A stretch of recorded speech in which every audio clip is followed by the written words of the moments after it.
A bee in his cell. It was in the afternoon of that same day that young Alfred loitered about the place feeling very lonely and miserable and, truth to tell, repentant because he had not joined his brothers in the glorious chase they must be having. Taken altogether, he felt very miserable.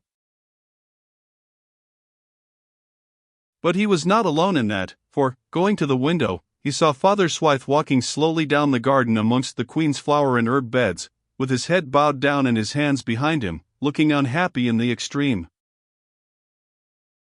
Alfred turned away, feeling guilty, and went into another room, when, to his surprise, he came suddenly upon Osburga, his mother, seated alone by her embroidery frame, her needle and silk in her hands, but not at work. She was sitting back thinking, with the tears slowly trickling down her cheeks. Alfred felt that this was a most miserable day, and, with his heart feeling more sore than ever, he crept softly behind his mother's chair and, quite unobserved, sank down upon his knees to lay his brown and ruddy cheek against her hand. The Queen started slightly, and then, raising her hand, she laid it upon Alfred's fair, curly locks and began to smooth them. "Why are you crying, mother?" whispered the boy at last, as he felt that he must say something, although he knew perfectly well the reason of his mother's sorrow. "I am crying, Fred," she said, in a deep sad voice, "because the days go by and no messenger comes to tell me how the king your father fares." And more tears came, "My boy, because now that I am in such pain and sorrow I find that my sons, instead of trying to be wise and thoughtful of their duties, grow more wild and willful every day." Alfred drew a deep catching breath which was first cousin to a sob, and the Queen went on. "I want them to grow up wise and good, and I find that not only do they think of nothing except their own selfish ends, but they behave ill to one of the gentlest, kindest, and best of men, one who is as wise and learned as he is modest and womanly at heart. It makes mine sore, my son, at such a time as this, for there is nothing better nor greater than wisdom, my boy, and he who possesses it leads a double life whose pleasures are without end. But I am in no mood to scold and reproach you, Fred. You are the youngest and least to blame. Still, I had looked for better things of you all than that I should hear that you openly defy Father Swithe, and have made him come to me to say that he can do no more, and to ask to be dismissed. There, Fred, leave me now. I will talk to your brothers when they return from the chase." Alfred's lips were apart, ready to utter words of repentance, but they seemed to stick on the way, leaving him dumb.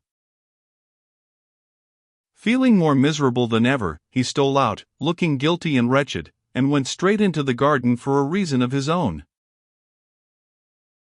But it was not to pick flowers or to gather fruit. He wanted to see the gentle old monk, for he felt as if he could say to him what he could not utter to the Queen. But there was another disappointment awaiting him. Swithe was not there, and the boy stamped his foot angrily. "Oh," he said, half aloud and angrily, "how unlucky I am."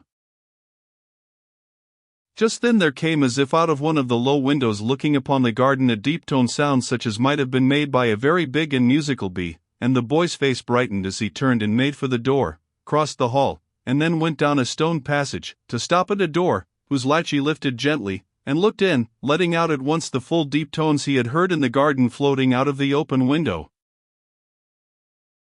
There was Swithe sitting at a low table beneath the window with his back to him, singing a portion of a chant whose sweet deep tones seemed to chain the boy to the spot, as he listened with a very pleasurable sensation, and watched the monk busily turning a big flattened pebble stone round and round as if grinding something black upon a square of smoothly polished slab. Alfred watched eagerly, and his eyes wandered about the cell-like room devoted to Swithe, a very plain and homely place, with a stool or two and a large table beneath the window, while one side was taken up by the simple pallet upon which the monk slept. All at once the chanting ceased, the grinding came to an end, and, as if conscious of someone being in the room, the monk turned his head, saw Alfred watching him, and smiled sadly. "Ah, my son," he said, "back from the chase so soon?" "No," said Alfred huskily. "I did not go." "Not go," said the monk, in surprise. "How was that?" Ah! I see, he continued, for the boy was silent. You and Ethelbald have quarreled. No, indeed, cried Alfred, and then he stopped. The monk went on without looking, passing the pebble slowly round and round upon the slab, grinding up what looked like thin glistening black paste. Then why did you stay behind? Said the monk gravely. Because, oh, don't ask me, cried the boy passionately. Swithe fixed his eyes gently and kindly upon the boy, and left off grinding. Tell me why, Fred, my son, he said softly. Because of what Bald said and what you said, and then I went in and saw my mother, and she is so unhappy, and Then, with a wild and passionate outburst, the boy made a dash at the old man and caught him by the shoulder, as he cried, Oh, Father Swithe, I do want to learn to read and to write, and be what you said. Please forgive me and help me, and I will try so hard, so very, very hard. My son, cried the monk, in a choking voice, and, as the boy was drawn tightly to the old man's breast and he hid his face so that his tears should not be seen, something fell pat upon the back of his head, making him look up quickly, to see that he need not feel ashamed of his own, for his tutor's tears were falling slowly, though there was a contented look in the old man's face. Yes, he said, smiling, you have made me cry, my boy, but it is because you have made me happy. You have taught me that I have touched your young heart and opened the bright wellspring of the true and good that is in your nature. Fred, my boy, he continued, you are too young to know it, so I will tell you, my son, you have just done something that is very brave and true. I cried the boy passionately, as he turned away his head. I have behaved ill to you who have always been so kind and good, and made my mother weep for me when she is in such dreadful trouble without. And then, my boy, you have come straight to me, your teacher, the poor, weak, humble servant of his master, who has always striven to lead you in the right way, and thrown yourself upon my breast and owned your fault.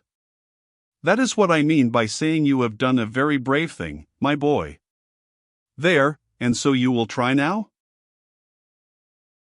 The last words came with a bright and cheerful ring, as Swithe released the boy and sat back smiling at him and looking proudly into his eyes.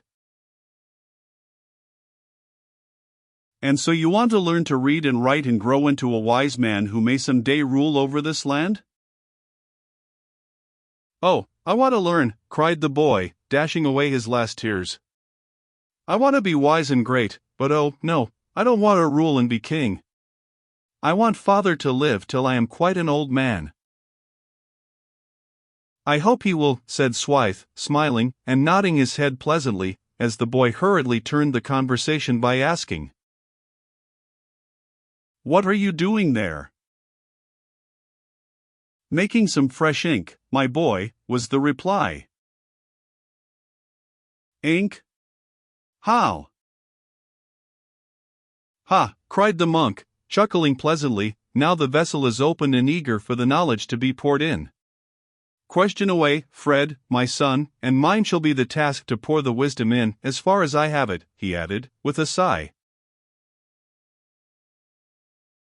Alfred stood at the great entrance late that afternoon when the loud barking of the dogs told of the young hunter's return, and as soon as they came in sight Red cried,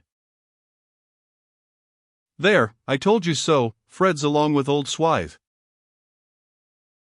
For the monk was standing by the boy's side, waiting to see what success the young hunters had achieved.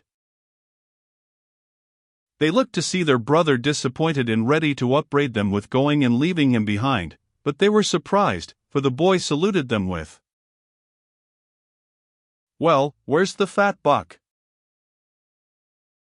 Oh, said Bald shortly, we had a splendid run, but the dogs were so stupid that he managed to get away.